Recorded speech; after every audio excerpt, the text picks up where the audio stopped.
Okay, I don't learn my lesson. Oh man. Hello everyone, and welcome to episode 2 of Create Above and Beyond.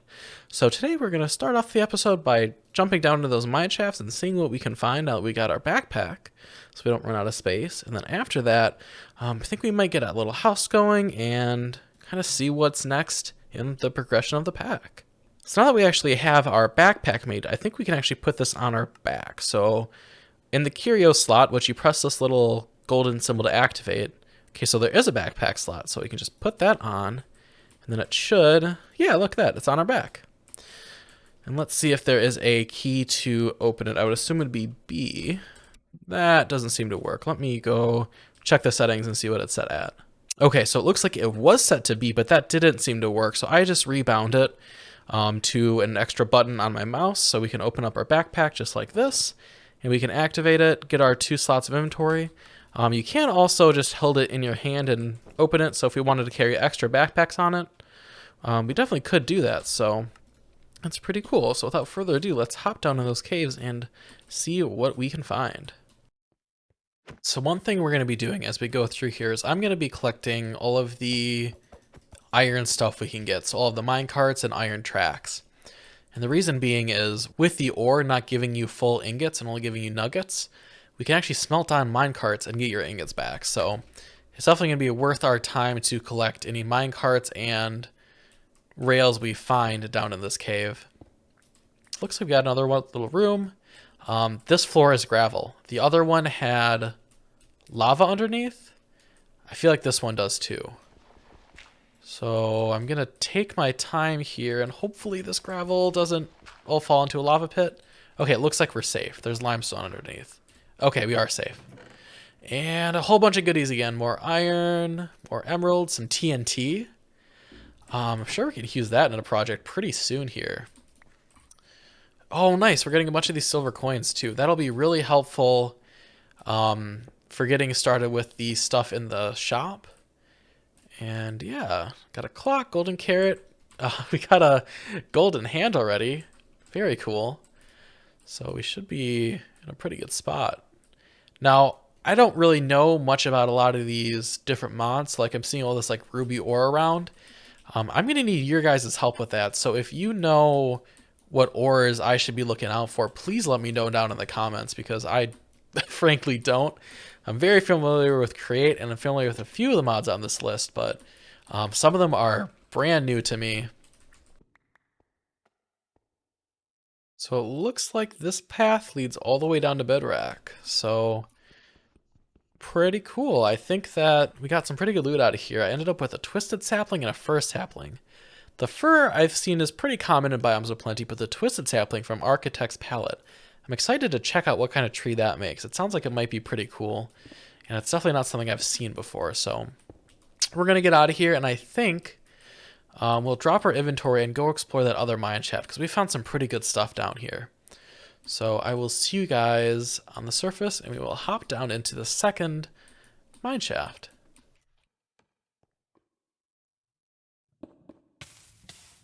Okay, I don't learn my lesson. Oh man. They got me again. Okay, this time we know the trap though, so we're good.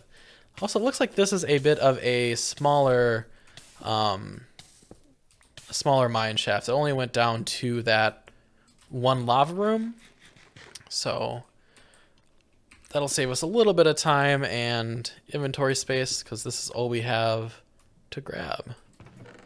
So some gold, some diamonds. Seems like pretty much the same loot as before, but doesn't discount how nice it is to get. And oh, a bone pickaxe. Interesting. So leave that stuff behind. See if we can grab the rest of this. Gas tier. Now that's pretty nice to get this early on. We can drop the cooked cod. We can always go fishing. So I think it's finally time to start crafting, so that way we can automate sand.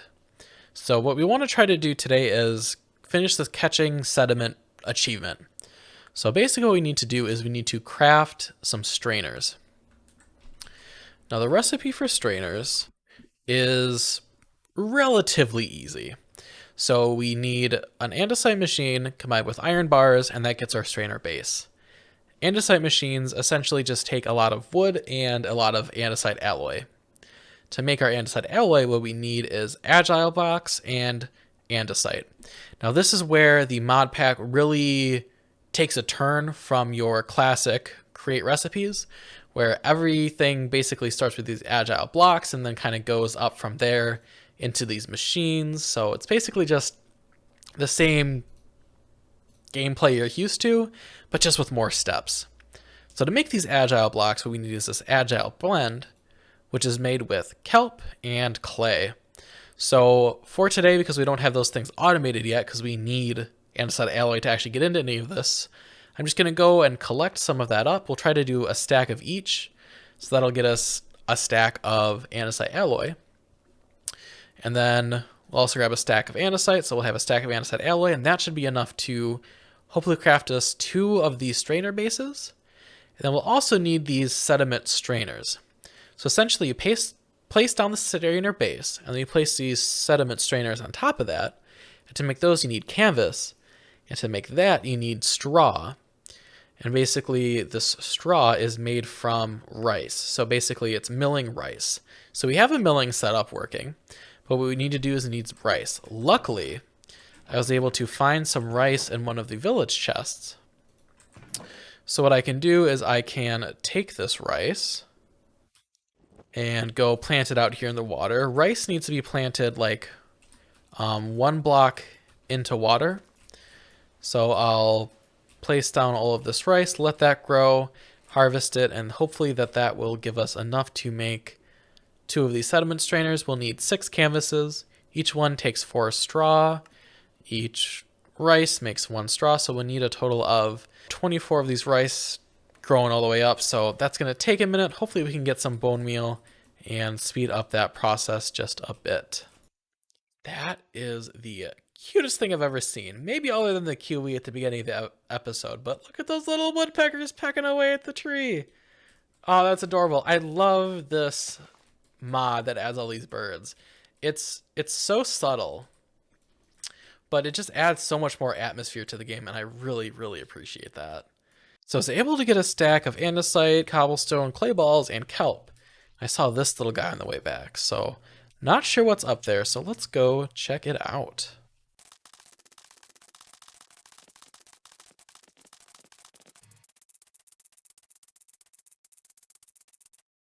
Wasn't quite enough, but we got this andesite cobblestone we can use to fill up the rest of the way. And it looks like we've got a Nipah flower from Forbidden Arcanus. And a tree, and then some flowers. Interesting. Was it worth coming all the way up here? I don't think so, but at least we know. At least we know what's up here now. So we got home with our kelp, our clay, and our andesite cobblestone. So let's make our andesite alloy. So first we're going to make our agile blocks, which we need to make our agile blend, which is the kelp and clay. And then we smelt that up. So we'll grab some coal, which I've got somewhere. And we'll smelt up a stack of that, and then we can combine it with the andesite cobblestone to get our andesite alloy. And in the meantime, while that smelts up and while we wait for our rice to grow, I think what we're going to do is make a new home base. We are very quickly outgrowing this little shack, but instead of expanding this, I think what we're going to do is we're going to go up there and fix up that windmill. I think a little TLC to the little garbage little windmill we put together, I think will be just what this world needs, and I think it'll be a perfect little place to have a little starter base.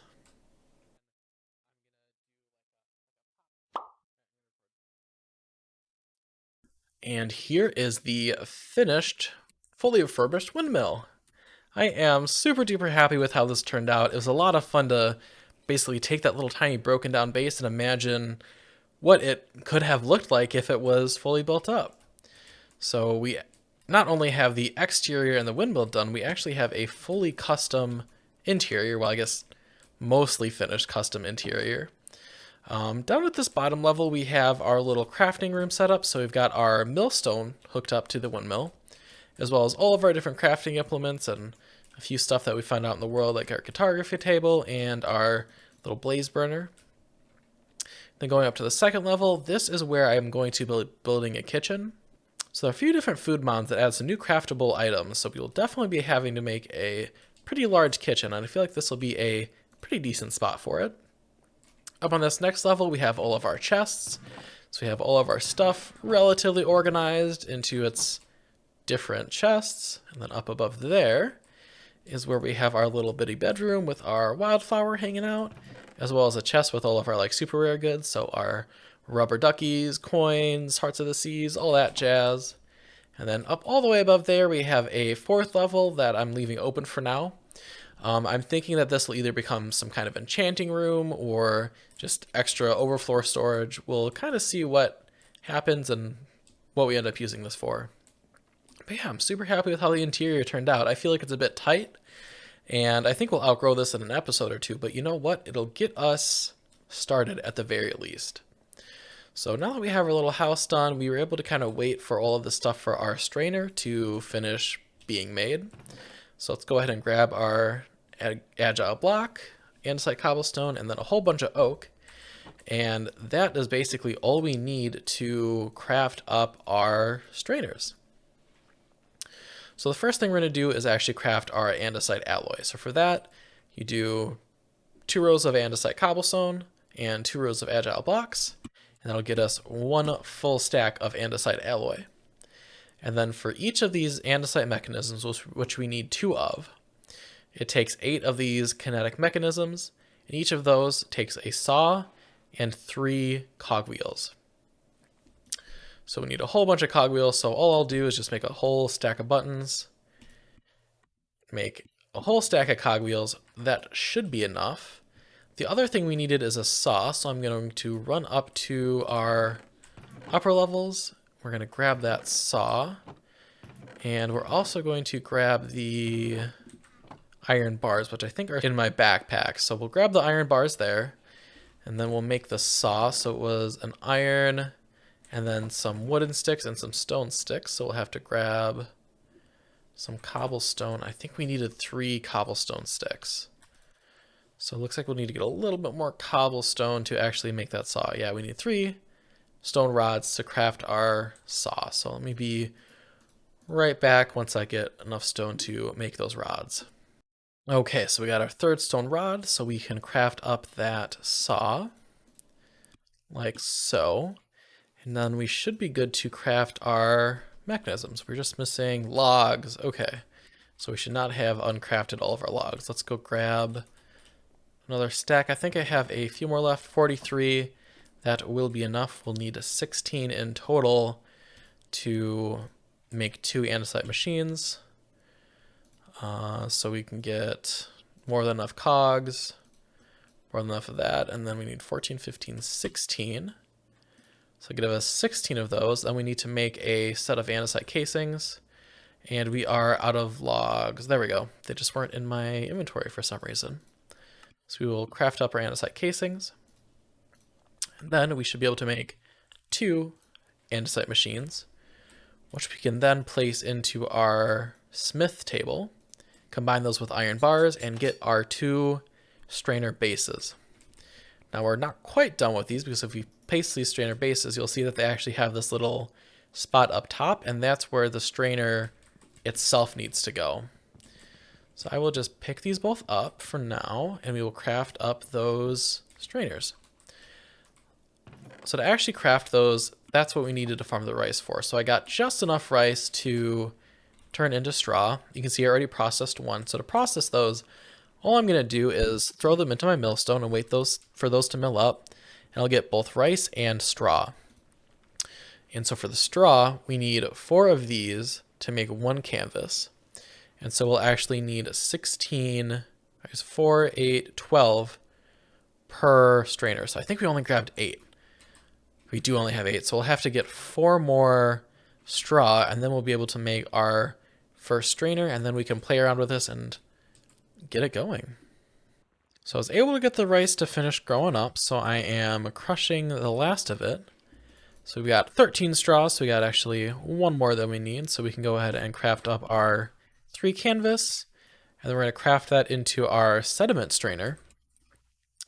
And now the way we use these is we need to actually put them in water. So I'm just going to come down here to this little pond.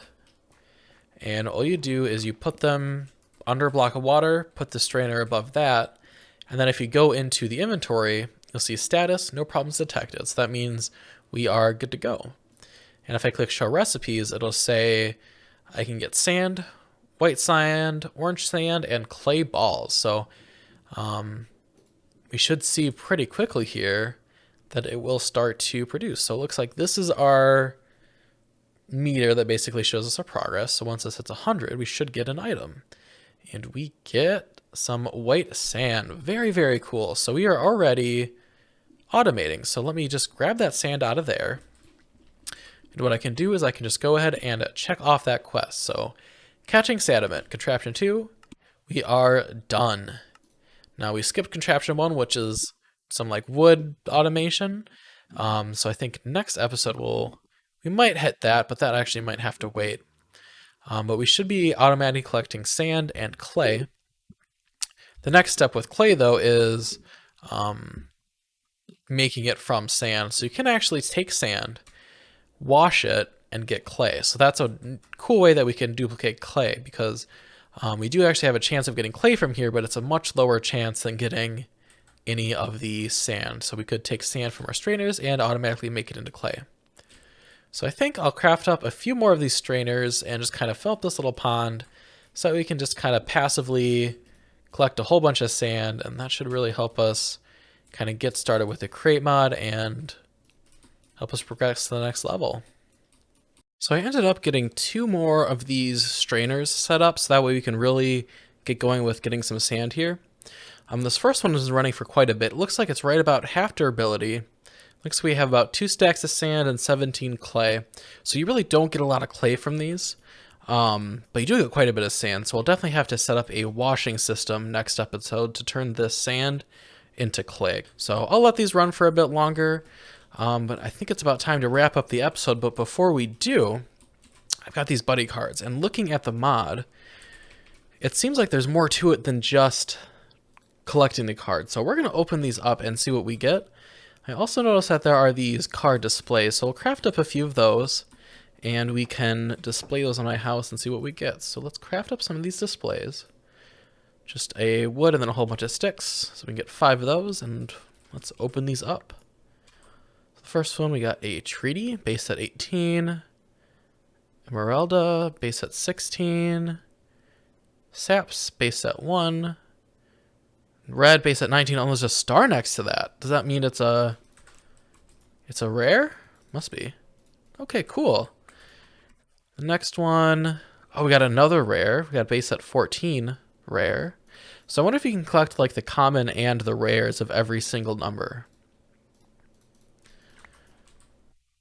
And we got a 24 rare. Lucky pull. We got an achievement for that one. So yeah, once we get everything open here, I'll do some investigation to kind of figure out which one of these are useful and which ones are maybe not so much. But yeah, we're getting a whole bunch of really cool stuff here. And the last one. Okay, pretty cool. So we got a few of these like stars, which must be the rare. And we got these like ones with like the purple name. So I wonder if those are like different rarities, like if like the ones are like more common, and then as it goes through it's less and less common. So after opening up all 6 packs, we're actually a good amount of the way of completing the first set.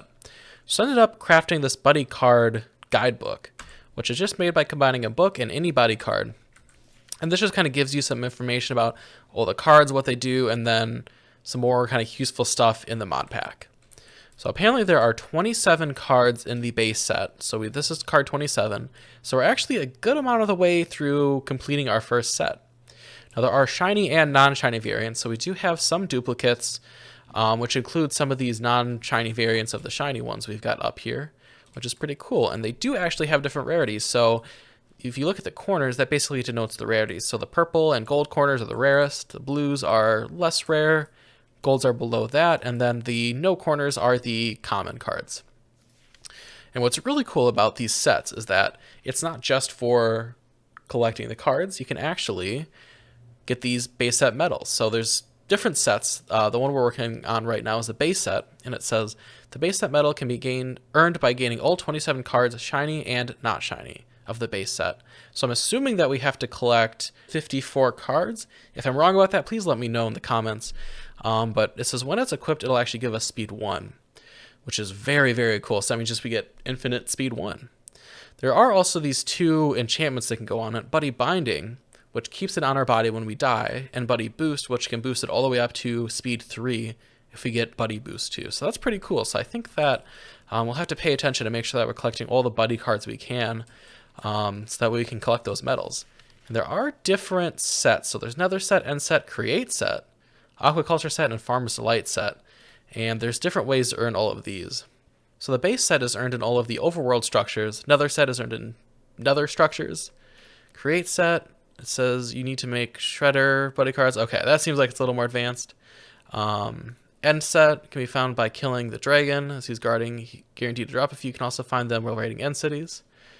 Aquaculture set, you need to make a Buddy card, hook, or rods. Looks like I have to actually fish for those. And then there's the Farmer's Delight set, which says Buddy Beans can be found rarely when breaking crops. Okay, so very cool. So it looks like that we'll have to kind of pay attention as we play through the game and make sure that we're collecting these Buddy cards because they do some pretty cool stuff. So with that, I think we're going to end the video there. This was a lot of fun, but it was also a lot of work. So I hope you guys enjoyed the video. If you did, definitely leave a like. And if you think that there's any mods that I should check out sooner than later, or if you have any ideas that ways I can improve my world, definitely leave a comment down below. Tell me what I should do. Anyway, thank you guys for watching. Bye-bye.